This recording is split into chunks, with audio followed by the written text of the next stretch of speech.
Hey everyone, Happy New Year! I'm Gabriel McKay. And I'm Harj Gabriel. Welcome back to a new year of Close Look Lifestyle segment. We've got a delicious meal to prepare for you today, beautiful pear and gorgonzola pizza. So without any further ado, let's get started. That sounds wonderful, and I'm famished. Me as well. So to start, we've just got a pre-made pie shell. You can get this, from any store normally. And we're actually not going to put any tomato sauce on this pizza, so it's going to be a little bit different, but I bet you it's still going to be delicious. So the first thing we'll do is just put a base of provolone cheese. So we've got about 4 ounces of provolone cheese here that we're going to be putting on as the base of the pizza. So I just want to sort of cover that. Maybe you can help me a little bit, Sure. Harj. That'll serve as our sauce, I guess, the sticking ingredients. Yeah, it'll make all the other ingredients stick to the pizza. Provolone is a delicious cheese. It has a really nice flavor. There's not very many cheeses I don't like.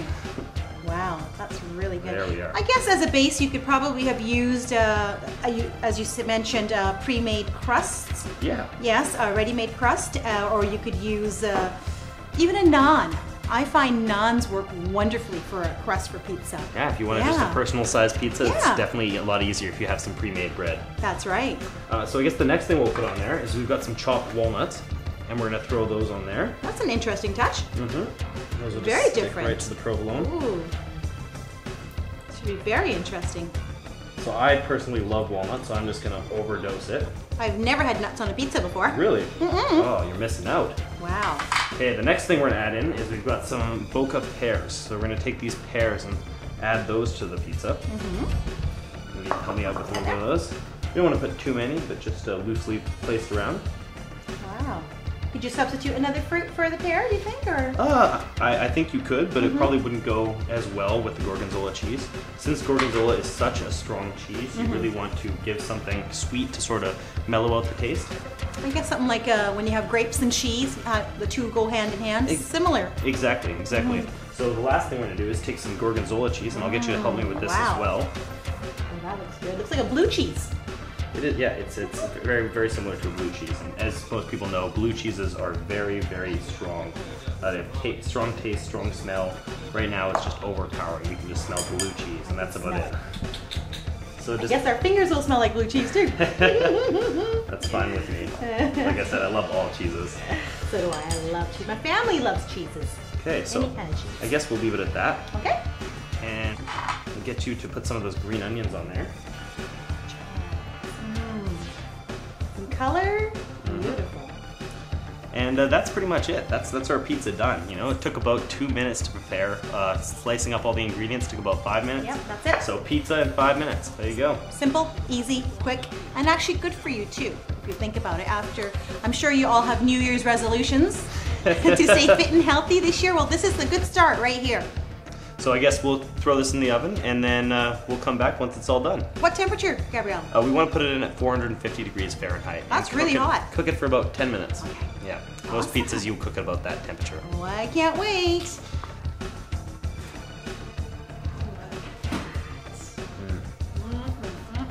Piping hot. Look at that. Thank you. Here, look. Cut that up for us. That smells delicious. Either I'm really hungry, but that looks really good. Nice personal sized pizza. Amazing. Nice big slices. Piping hot. This is a pear, gorgonzola, provolone, and walnut pizza with no tomato sauce. Wow. Extremely healthy, extremely delicious. Can't wait to try it. Hi, I'm Sue Dallimore, and you're watching Close Look.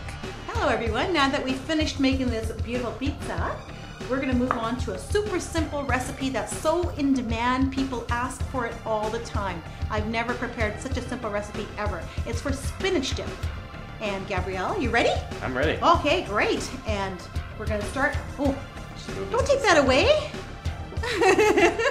I know you want to eat it now. I'm smelling it because I want to eat it. We're going to start with 1 cup of mayonnaise. Okay, Gabrielle, you can put that in a bowl. And no recipe can be simpler than this. Honestly, people find it very complicated. They think it looks complicated, it tastes complicated, but it really isn't. And to that, we're going to add 1 cup of sour cream. And you can always use low-fat options. It doesn't have to be the full. And to make it healthy, you can buy low-fat sour cream, low-fat mayo, or even fat-free. So, could you substitute yogurt for this as well? It gives it a totally different flavor. I wouldn't substitute yogurt, no. You know, it'll give it a sweetness then, and I wouldn't even use, some people use a salad dressing instead, like a Miracle Whip type product. Even that gives it a sweetness as well too. I find it has to be real mayonnaise, okay? And to that and you buy a frozen brick of spinach in the freezer section of your local grocery store, and you cook it in the microwave for about 5 minutes, and then you squeeze all the water out of it. That's a very important step some people forget. And they wonder why their spinach dip turned out watery. So what we do is squeeze all the water out of the spinach, and it looks like this. It's a nice dry lump, and we're just going to, what do you think? Just break it right in there, or you can just stir it right in there. Just throw them in there and just mix it all up. Yeah. And it'll give it some nice color as well too. And it'll help dry up any liquids that might even be in there already.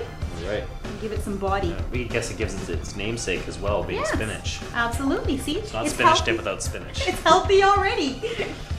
Yeah. Yeah, and spinach is super healthy too. It's very full of healthy. Iron, potassium. Oh, Super. That looks delicious. What else do we have to throw in there? And no Indian diet's complete without spinach when we have sog. We have dry soup mix. You can, as many different types out there. Some people have their favorites. And you just need 1 packet of the dry soup mix. That's it. All right. And I'll put it right in there, and you can mix it right up. That looks delicious now. Yeah. My kids like to add garlic. Yeah. Extra garlic. They like it extra garlicky. I would totally add garlic. Yes, yes. Bacon, that garlic. It's the Italian in me. Yeah, oh yeah. It's the Indian in me. But you have some Indian in you too, don't you? Maybe culturally. Culturally, yes.